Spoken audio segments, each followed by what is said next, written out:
Bonjour à tous et bienvenue sur la chaîne, j'espère que vous allez tous très bien. Donc dans cette vidéo, je vais vous présenter un tarot assez sombre de par ses couleurs que j'ai trouvé sur Amazon. Donc il s'appelle le The Black Tarot de Victoria Ivan. Donc il arrive dans une box, donc une boîte en carton pas trop solide. Pas trop solide, si en apparence elle est solide, mais moi là c'est un petit peu ramassé lors du transport en fait, vous voyez. Voilà, sinon elle reste assez solide malgré tout. Donc je vous conseillerais de le mettre, moi je l'ai mis dans un pochon pour lui donner un peu plus de solidité. Donc voici la toolbox. Bon, évidemment ça ne vaut pas les boîtes en dur, hein. Donc il y a un guidebook entièrement en anglais, mais qui est assez bien détaillé. Donc vous avez un tirage passé, présent, futur à 3 cartes. Je vais vous montrer, voilà. Et après, donc pour chaque arcane majeur, donc vous avez l'arcane majeur qui est représenté donc sur une page, et en face vous avez le descriptif, comme ça pour toutes les arcanes, vous voyez, toutes les arcanes majeures. Quand on arrive aux arcanes mineurs, c'est un peu plus sommaire, donc vous voyez les as. Voilà, mais ça reste quand même assez détaillé, je trouve, pour un simple guidebook.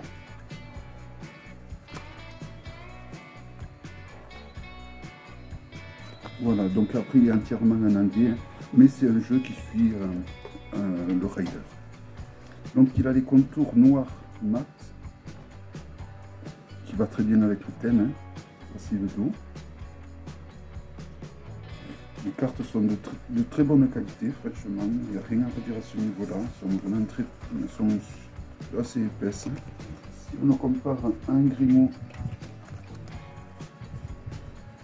elles sont légèrement plus larges, la hauteur est identique. Donc c'est parti pour la présentation, donc avec le fou. Donc, c'est un jeu qui est assez cauchemardesque, je trouve. Le magicien, la papesse. Donc vous avez le nom en bas.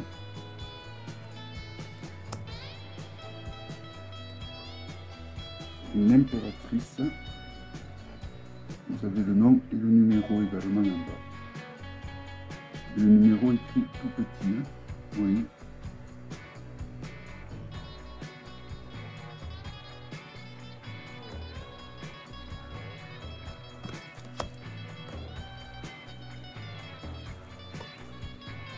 L'empereur. Donc c'est un jeu qui va très bien pour faire du shadow work.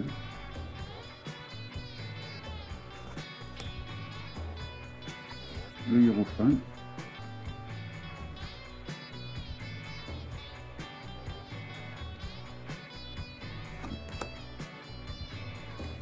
Les amoureux.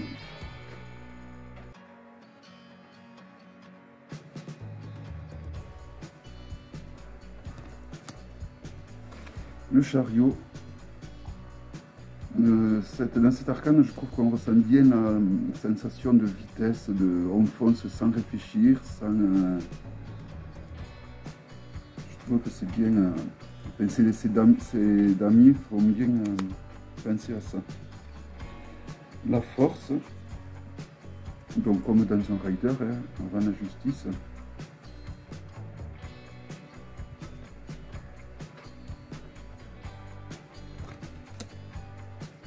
L'ermite. Je trouve qu'après l'essence même des arcanes majeurs est bien respectée. On ressent bien ce que veut dire on ressent bien les émotions que doit représenter une arcane majeure à travers ses lames, la roue.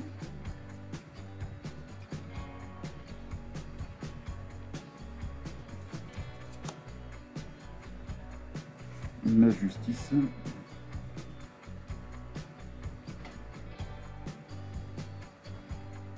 Avec l'œil.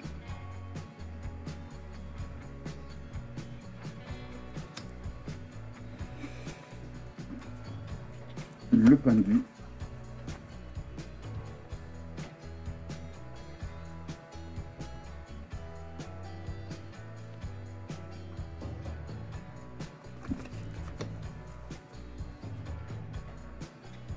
L'anonomie.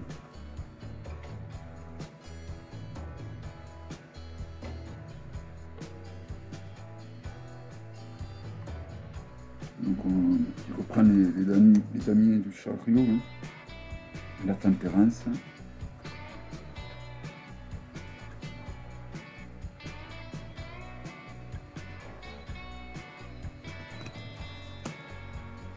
Le diable. Le diable, je retrouve dans ce diable un peu le même diable du Goliath Tarot, avec un côté assez effrayant, assez diabolique. On a du mal dans cet arcane à trouver les côtés positifs, je trouve, du diable par contre. La tour, très bien réussi également.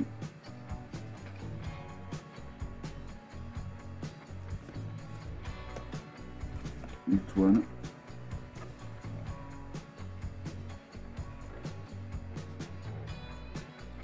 Donc c'est un jeu en noir et blanc, avec plus de noir quand même que de blanc.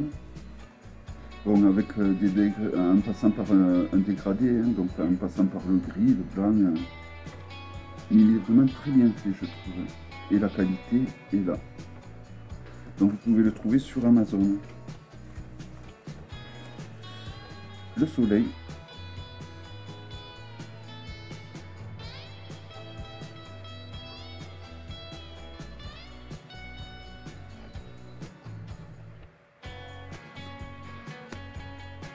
Le jugement.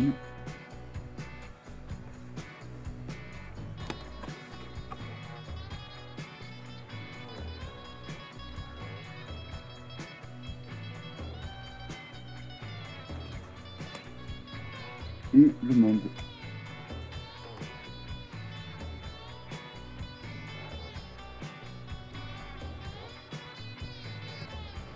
Donc là nous passons au personnage à la série des cours. Donc on va aller du roi à l'as. Et on commence par les bâtons. Donc avec le roi de bâton.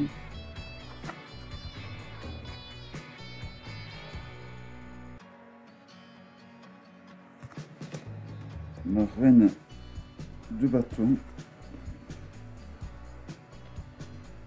Donc si vous le commandez, vous le recevrez dans cet ordre-là. Avec les pages avant les cavaliers, donc là le page.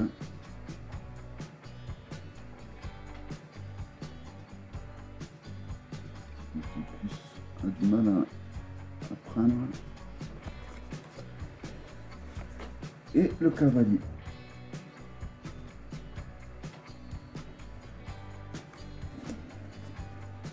Le 10 de bâton.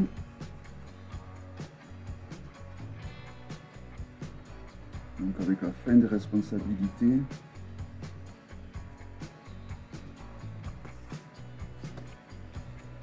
Le 9 de bâton. Avec ma chatte que vous devez entendre qui s'énerve.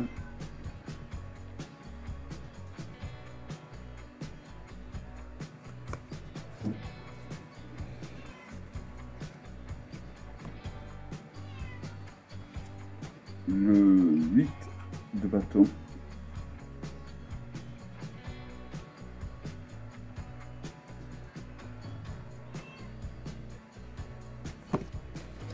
Le 7 de bâton.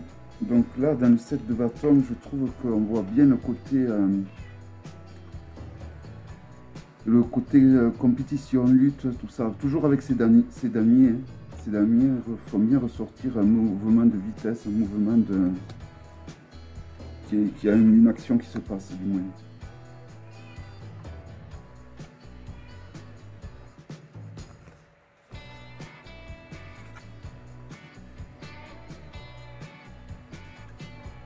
Le 5 de bâton.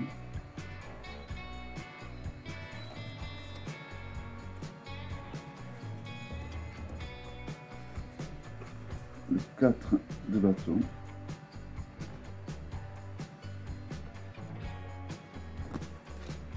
Le 3 de bâton.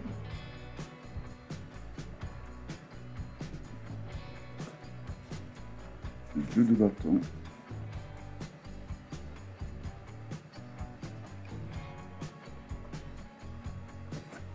Et l'as de bâton.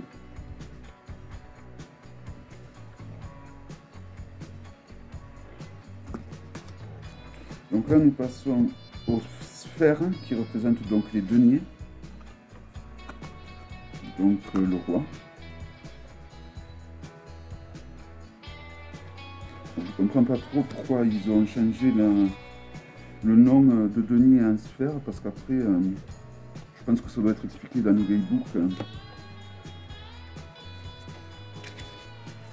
Mais évidemment, en introduction, ça doit être expliqué.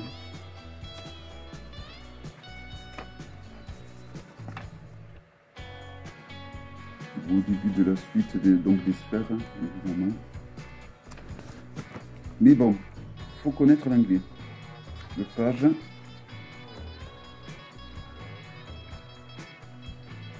Et le cavalier, donc toujours avant le page. Donc c'est un choix. Il y en a qui mettent le cavalier avant le page. Moi je pense que le page doit être avant le cavalier, hein, parce que le page est là pour servir le cavalier, hein, et pas inversement. Ou alors dans ces cas-là, c'est plus un page, c'est un prince. Hein.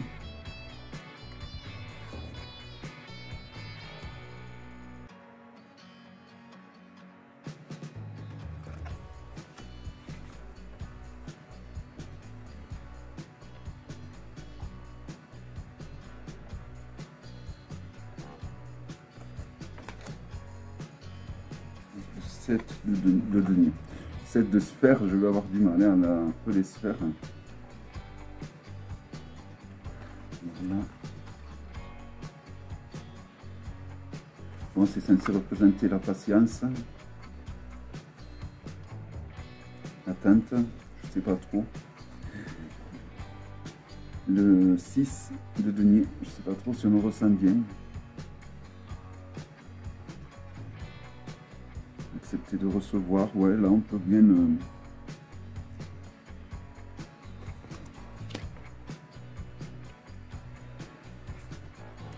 5. J'ai toujours peur qu'il y en ait une collée aux autres, hein, mais pas du tout en fait.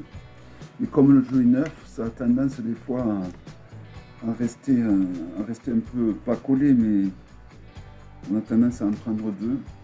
Et quand on voit l'épaisseur, bon, ben, on a dit ce qu'il y en a deux, évidemment. Voilà, bon, c'est un jeu un peu spécial quand même. Un jeu, on va dire qu'il va rehausser les jeux très colorés que j'avais eu ces temps-ci. Il va rétablir la balance. Le 2 de sphère.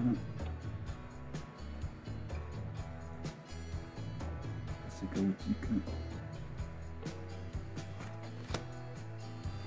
Et l'as de sphère.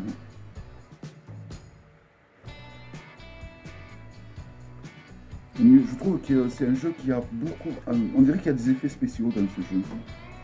Donc là, nous passons à la série de coupes. Donc avec le roi. La reine.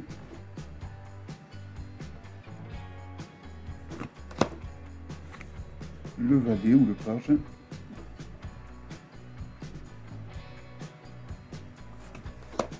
Et le cavalier.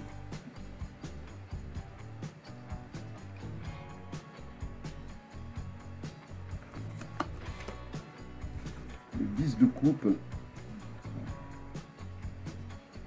Donc l'abondance, hein, l'abondance des coupes, on va dire.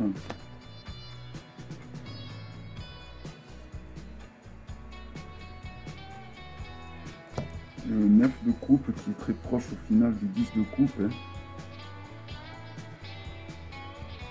On dit que quand on tire le 9 de coupe, il faut faire un vœu, souvent. Le 8 de coupe.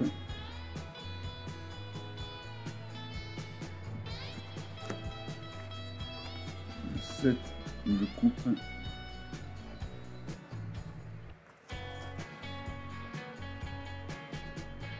Donc voilà, on voit quelqu'un qui réfléchit, qui est dans le choix, voire l'indécision.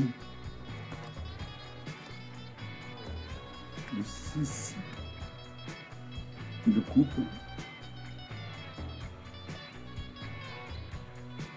Il y a pas mal de détails après. Il faut vraiment prendre la peine de le regarder. Le 5 de coupe.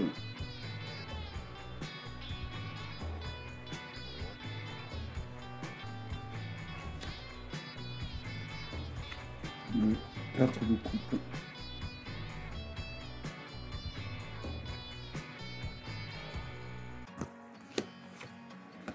Le 3 de coupe.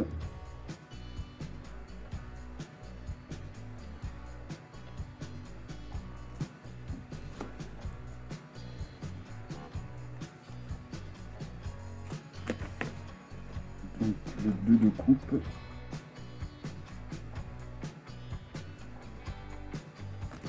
Et l'as de coupe qui est magnifique, je trouve.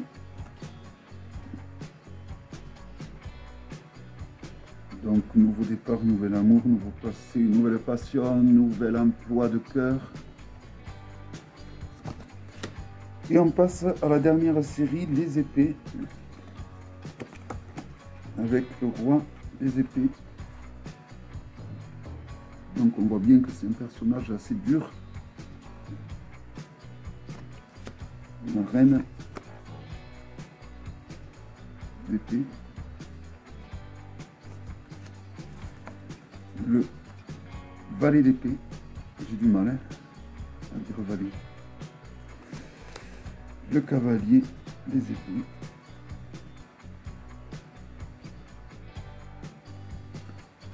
Le 10 des épées.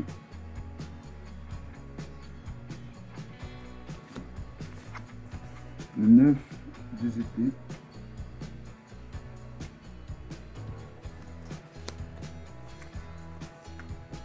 Le 8 des épées.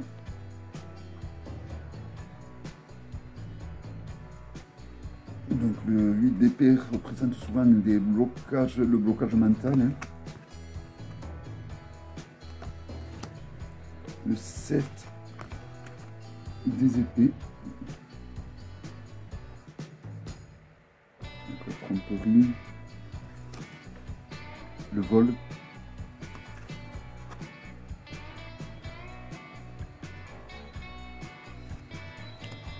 Le 6 des épées.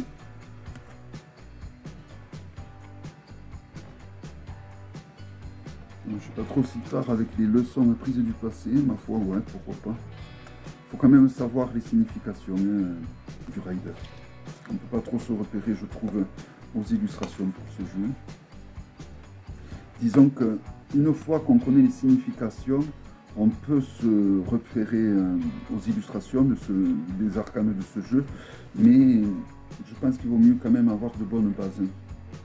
Connaître donc les significations de base du rider, et après, en effet, une fois qu'on a ces significations en tête, on peut interpréter en se laissant influencer par les illustrations. Le 3 des épées. Donc il y a le choix.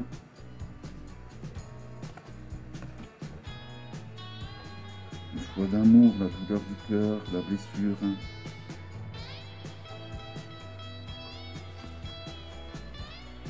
Le 2 des épées. Pareil, à faire des choix. Blocage. Et l'as d'épée.